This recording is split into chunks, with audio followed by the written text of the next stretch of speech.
Have you ever woken up and felt like you were living someone else's life? A life you don't even recognize anymore? This is Hang's story. She's 42. Married. 2 kids. A minivan with goldfish crackers crushed into the back seat. On paper, everything is fine. On paper, she's blessed. But paper doesn't tell you what 6:47 in the morning feels like when you're sitting in your car, engine off, hands still gripping the steering wheel, staring at a house that's supposed to feel like home. Every morning, same ritual. She pulls into the driveway after dropping the kids at school, kills the engine, and just sits. 5 minutes. Sometimes 10. It's the only space in her entire life where nobody needs anything from her. Just the question she's been too afraid to say out loud. God, is this really your plan for me? Or did I take a wrong turn somewhere? It's not an angry question. It's the kind of question that leaks out of a heart that's been holding its breath for years. She used to be someone who burned with purpose. She used to feel God's presence like a pulse. Now she's not even sure if the signal is still coming through. She goes to church. She serves. She prays before meals. She does all the things. But somewhere along the way, the fire turned into a pilot light just enough to keep the system running, not enough to warm anything. POV, you're Hang. You're sitting in your car at 6:47 a.m., and you realize you've become a supporting character in your own existence. The plot is happening to you, not through you. You're managing a life you prayed for but don't feel connected to anymore. But before you judge her, before you scroll past and think, well, she should just be grateful, let me ask you something. Have you ever felt that? That hollow ache in the middle of a perfectly normal Tuesday? That sense that you're running a race but forgot what the finish line looks like? That quiet panic when you realize you've been asking God to bless a path you're not even sure He chose? That's the mirror moment. Right there. This isn't just Hang's story. This is the story of 1,000 people who look fine on the outside but are secretly wondering if they missed an exit. People who love God but can't find His fingerprints on their current season. People who are doing all the right things but feeling none of the right things. The emptiness isn't loud. It doesn't announce itself. It just settles in like dust, quiet, persistent, covering everything until you can't remember what the original color was. And here's the first life lesson Hang started to learn, not in a sermon, not in a worship song, but in the memory of her grandmother's voice. Her Banegwe, her maternal grandmother, was a woman built from faith and stubbornness. Before she passed, she told Hang something that didn't make sense at the time. She said, God is not afraid of your questions. He's only afraid of you stopping the conversation. That's it. That's the key. Doubt is not the enemy of faith. It's the door to a deeper one. We've been sold this polished, sanitized version of Christianity where doubt is treated like a virus, something to quarantine, something to confess, something to fix. But what if your questions aren't a sign of weak faith? What if they're a sign that your faith is finally old enough to ask harder things? A child believes because they're told. An adult believes because they've wrestled. And wrestling means you're still engaged. You're still in the ring. You haven't walked away. Hang's grandmother understood something profound. The God of the Bible can handle your confusion. He can handle your frustration. He can handle your clenched fists and your tear-soaked pillow and your I don't understand what you're doing prayers. What He won't do is force you to stay in the conversation. That part is on you. So Hang started doing something different. Something small. Something that felt almost ridiculous at first. Every morning, after her 5 minutes in the car, she wrote down one question she had for God. Just one. Not a prayer request. Not a gratitude list. A raw, unfiltered question. She put it in a small wooden box she found in a thrift store. She called it the Box of Unknowns. Day 1, God, do you see me in this ordinary life? Day 2, Am I still part of your plan, or did I disqualify myself? Day 3, why does faith feel so heavy right now? Day 4, is this all there is? She didn't get answers. Not at first. But something shifted. The act of writing the question, of naming it, of giving it a physical place to exist, took it out of the swirling chaos of her mind and put it somewhere she could look at it. It was no longer a monster under the bed. It was a piece of paper in a box. And the box, she realized, was an altar. An altar of honesty. A place where she could bring the parts of her faith that didn't fit in the worship service. This is where Proverbs 3 verses 5 to 6 lands with all its weight. Trust in the Lord with all your heart and lean not on your own understanding. In all your ways acknowledge Him, and He will make your path straight. Read that again. Slowly. In all your ways. Not just the big decisions. Not just the career moves and the marriage choices and the life-altering crossroads. All your ways. Including the 6:47 a.m. moments. Including the days when you're sitting in your car, gripping the steering wheel, not even sure what to pray anymore. Including the seasons when acknowledging Him looks less like praise and more like a desperate whisper, I don't know what you're doing, but I'm still here. The Hebrew word for acknowledge in that verse is yada. It means to know intimately. To recognize. To be deeply acquainted with. This isn't a casual nod in God's direction. It's an invitation to bring Him into the parts of your life that don't make sense. Into the confusion. Into the drift. Into the box of unanswered questions. Hang's practical application was simple and terrifying. Instead of praying for answers every morning, she started praying for presence. On Tuesday, Hang opened her phone and saw a text from an unknown number. Do you remember me? I'm Twee, your student from 17 years ago. Before she could overthink it, she typed back, of course I remember you. How are you? What came next wasn't a text. It was a phone call. Hey. The voice on the other end was older now. Stronger. But still Twee. Miss Hang. I've been trying to find you for years. And then Twee said the words that broke Hang open in a minivan with crushed goldfish in the back seat. I need to tell you something. When I was 17, I was going to kill myself. I had it planned. I had the date. I had written the note.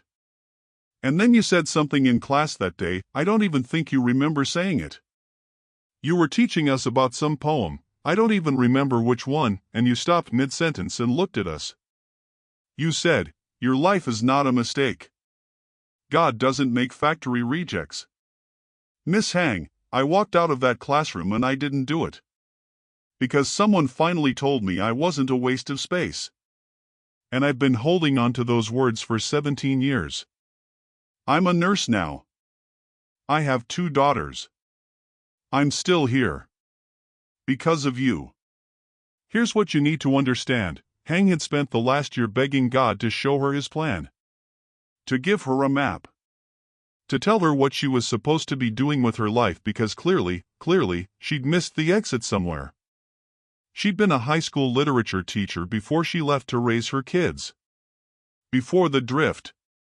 Before the 6:47 a.m. parking lot prayers. And in all those years since, she'd told herself a story, that her teaching years were a different life. A closed chapter. Something she'd traded for diapers and carpool and a slow, quiet fade into invisibility. She'd asked God, what's my purpose now? And God, in His absolutely wild, upside down, not what you expect way, answered, your purpose started 17 years ago. You just didn't know you were already in it. Pause right there. Because this is the part where we need to talk about something that might change how you see your entire life. Hang had been waiting for a dramatic breakthrough. A burning bush. A clear sign. A door that said this is it in giant letters.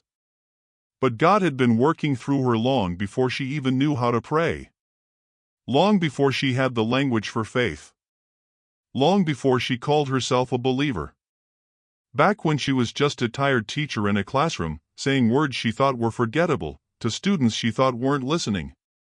Psalm 37 verse 23 says, "The steps of a good man are ordered by the Lord." She was just a tired teacher in a classroom, saying words she thought were forgettable, to students she thought weren't listening. And isn't that where most of life actually happens? Not on the mountaintops, but in the quiet valleys of daily faithfulness. The steps. Just the steps. Those small, unremarkable, sacred steps nobody applauds, the Tuesday morning lectures delivered through exhaustion, the midnight emails typed while the world sleeps, the meals prepared with aching hands, the phone calls you almost let ring through, the gentle words spoken in passing that you won't even remember saying. Psalm 37 verse 23 whispers this truth: the steps of a good man are ordered by the Lord. Hang thought her teaching years were merely the prologue to her real life, the waiting room before something greater. But God was writing her story in those very steps, and every ordinary moment was holy ground she simply couldn't recognize yet. Ting the story the whole time, and the chapter she dismissed as just a job was actually the one where he saved a girl's life through her. Every step. Ordered. Established. Made firm. She didn't feel it then, how could she? But every quiet morning she walked into that classroom, something deeper than duty was at work. The Hebrew scriptures speak of a word, kohen, that means more than just watching. It means to be set up, established, made stable. God wasn't merely observing Hang's steps. He was anchoring them in place, pressing her footprints into the floor of that hallway so she would be exactly where a 17-year-old girl needed someone to catch her before the fall. Now here's your mirror moment. Don't look away. What are you doing right now that feels forgettable? What ordinary, invisible, nobody clapping rhythm have you dismissed as just getting through the day?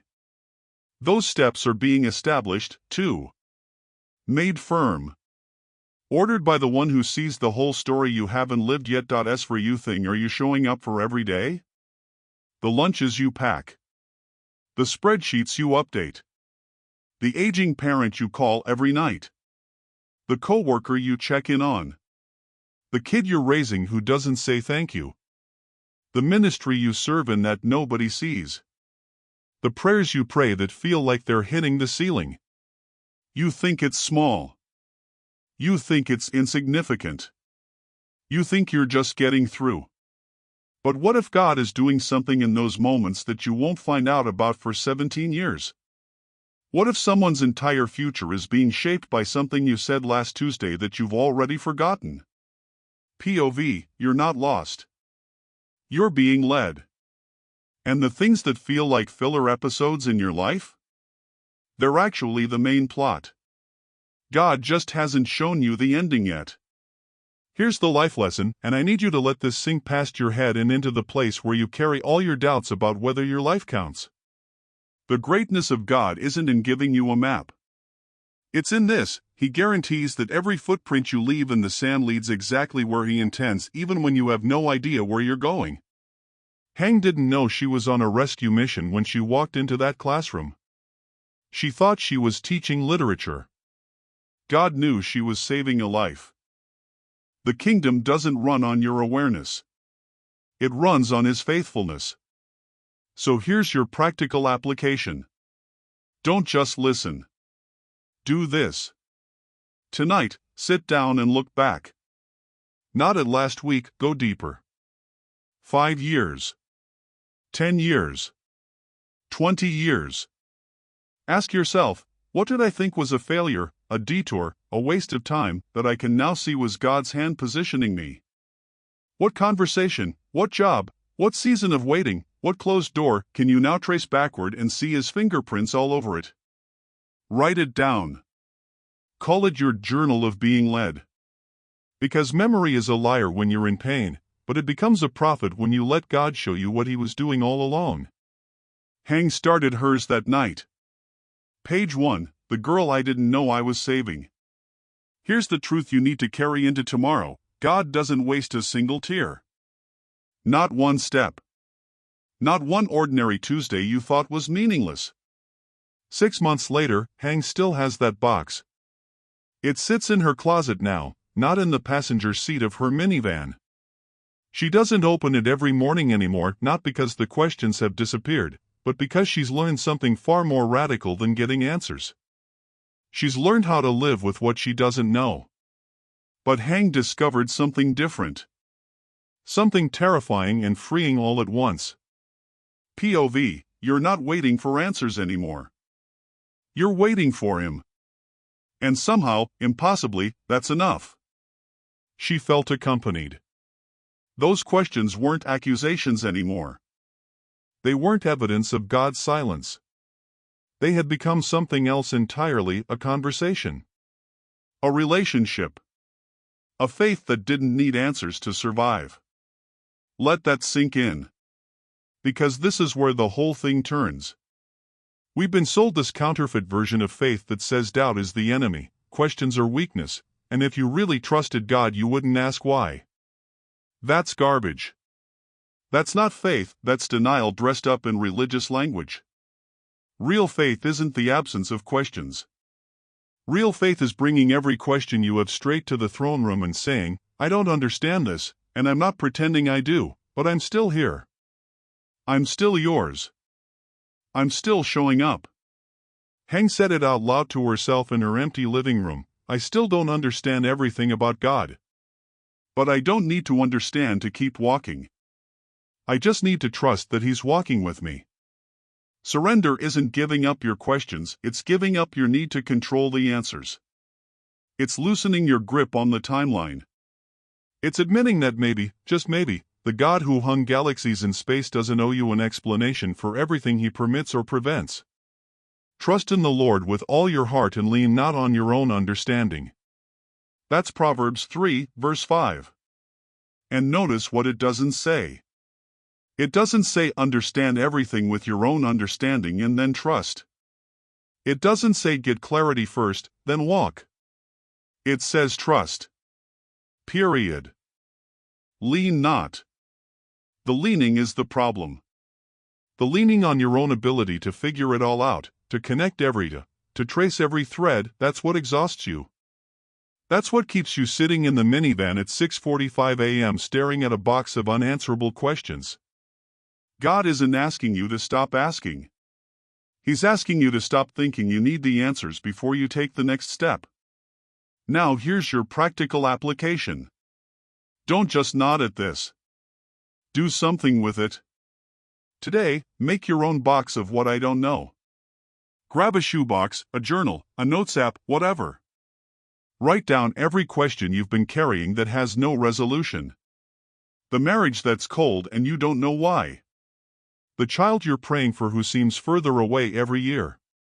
The career door that's slammed shut. The grief that hasn't lifted. The prayer you've prayed so many times you're not sure you believe it anymore. Write it all down. Put it in the box. And then, this is the crucial part, don't ask God for answers. Ask for His presence. Every morning, instead of Lord, why, try Lord, be with me in the not knowing.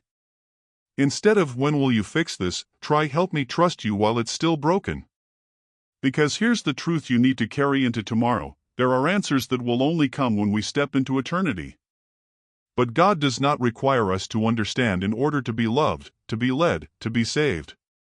Faith is not having all the answers. Faith is trusting that God has all the answers, and that is enough.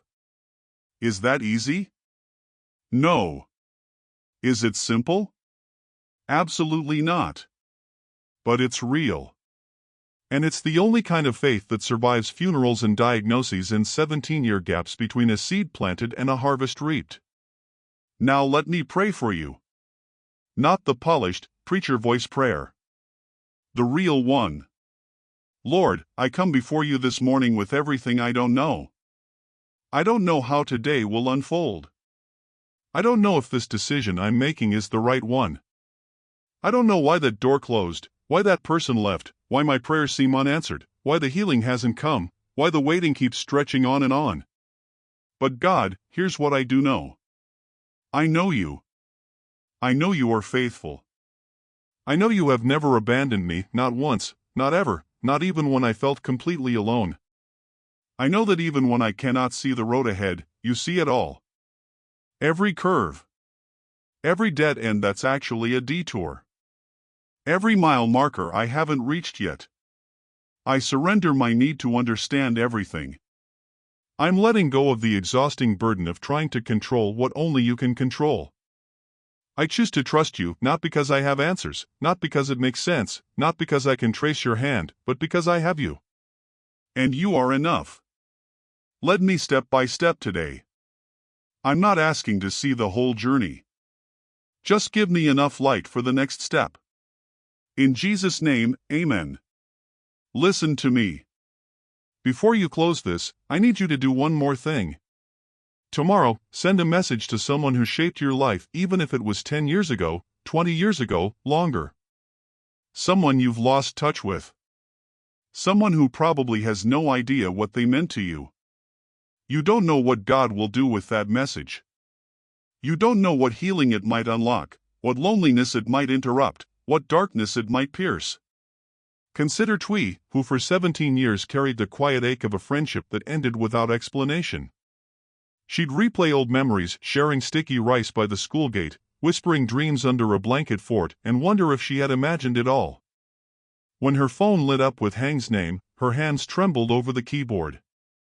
That single message, just a few halting words, became a doorway. In the weeks that followed, Twee found herself laughing on her kitchen floor, tears streaming, as they pieced together the misunderstanding that had stolen so much time.